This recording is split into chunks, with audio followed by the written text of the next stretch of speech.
So the situation with Cheyenne Bryant has me salty about a lot of things. Two major points that I want to bring up. And the first one is that the black community in particular still needs to grapple with our issue of colorism. Not the little jokey reverse colorism type comments, but like for real, the deep rooted colorism that we have, as well as desirability politics, and who we decide to platform and accelerate careers and give our time, energy, and money to. Because I'm less upset with her and more upset with a system that continues to give someone like her access. And she's not the only one, because when it comes to these kind of grifters, often they are men, and often they are women that fit into a certain desirability politic that we love as a society, right? Because there is no way that any very visible dark skinned black woman would be able to get the kind of platform and fame and, I'm sure, money that she was able to accumulate if if society even deemed us to be worthy of being listened to. The same thing kind of goes for that. What was that other douchebag name? The one that coined the phrase high value man and woman. I don't even remember his name. Thank God. Kevin Samuels. Yeah. These are the kinds of people that you give your time and access to, and it infuriates me because, on a personal level, as someone who has been trying to build a space, who has also been trying to build her own entrepreneurial practice, and the amount of the lack of support I am able to pull in from the community, even with working my ass off to the point that I'm not getting any sleep, I'm getting body aches. It's just there's no way to even measure this, right? And then I've got to come online and see that someone that you all put on a pedestal, and see that someone that y'all weren't really questioning, or maybe y'all were questioning, but the people that were not questioning were more prevalent and given more access to online spaces than the ones that were not. But this infuriates me. So we have a lot of unchecked issues, not just in the black community, but in society at large, with who we're willing to listen to, with who we're willing to believe, with who we are willing to support. And I've seen this time and time again. And there's another situation happening right now where somebody else's life is unraveling. And I'm telling you, y'all have a certain idea of who is worth listening to, who you feel has the proper credentials, who you feel fits the kind of narrative of someone that you want to support. And there are some of us that we could never be helpless enough. We could never be stressed out enough. We can never be in need enough. No matter what we do, no matter what we propose, no matter what we show you, you're never, ever, ever going to believe us, because there's certain people that you have in your mind that are deserving of your attention. Next point. Let me get on this bus. So, in short, Cheyenne is what we deserve. That's what the fuck we get. That's what happens when you only deem certain people worthy of listening to, certain people worthy of looking at. And this is why myself and other black women we just keep our mouths shut now, because you're not listening to us anyway. This is who you want to platform. This is who we deserve. Cheyenne is who we deserve as a whole, as a society. And I understand that this is happening in other communities as well that are not necessarily black, and y'all, their communities are getting in their ass too. But again, this is what we deserve. There's only certain people that we're willing to listen to, we're willing to take seriously, and this is what happens. So as I'm recording, I'm talking to my good friend Jaquetta, and she said something that really makes complete sense.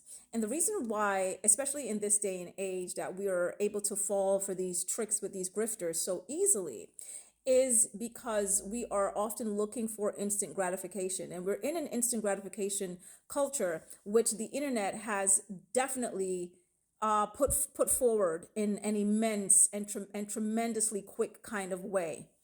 Not that this hasn't always existed, but you can see more people getting on the grifter trend more so than you normally would because of the online presence. And basically, what is happening, like with Cheyenne and these podcast bros, and why they're able to make so much money and garner so much attention and get propelled to stardom, which oftentimes leads to lining their pockets, is because all of this shit is like reality TV. None of it is real. We are, as a society, we absolutely love this loosely scripted thing where not a lot of work is going into it, not a lot of detail, not a lot of honing craft. You know what I'm saying? So then you fall for the trap every single time. And this kind of brings me into my second point. So Cheyenne is not an expert in her field. She's more of a coach or whatever you might want to call her. Some people just call her an outright liar. Okay, whatever. Again, I'm less mad at her and more upset with the system that continues to arbor people like her. And what I'm seeing in this dialogue, along with the criticism of Cheyenne Bryant, is that y'all are coming for the schools, the institutions that have shut down, and making fun of these institutions and making fun of online colleges. And I have a big issue with this. Not just because I went to a school, a low residency school, where we had to report online over the course of several months to our advisor. It was also a very rigorous education for me, which opened up my eyes to a lot of the things that I was unaware of going to another school. Like, for instance, because I started out actually going to school to become a tech pro. And for a very long time, I actually really hated the fact that a lot of celebrities and a lot of high profile people and a lot of people with access to lots of money would continuously give their funds to these other institutions that were more popular, whether they are HBCUs or whether they are these other prestigious universities. When universities such as Goddard College, which is now closed down, existed. And the reason why a lot of these institutions closed down, first of all, it's not something new for institutions to close.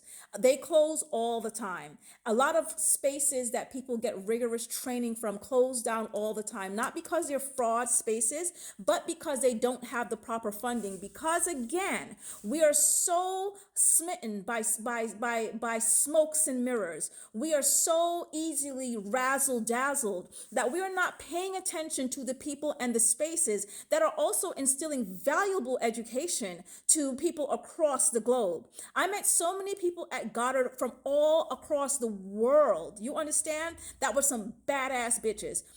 All my professors, now a lot of them I really like, but all the advisors that I had, whether I liked them or not, were very much invested in the work that they did.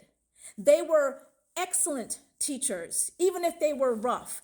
Excellent teachers that primed me to understand a lot of the abuse, racism, classism, misogyny, and just opened my eyes to a lot of things that I otherwise would not have been open to if I was stuck at the university where I was fucking learning how to be a tech fucking person, which went completely against who I am at my core, which is an artist, which is an advocate, which is an entrepreneur.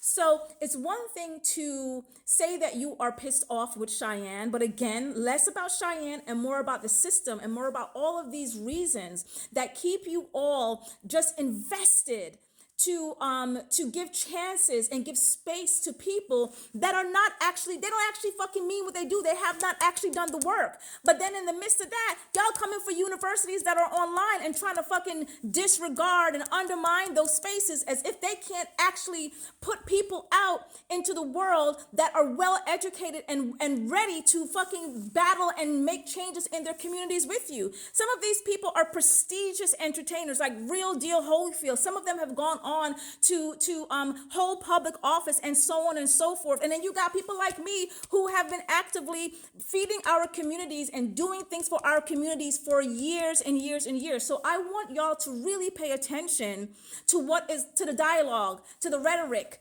to the narratives that are coming out of this conversation with these grifters. It's one thing to be mad at the grifters, but it's another thing to undermine systems that are very valuable for us. Stop being an elitist.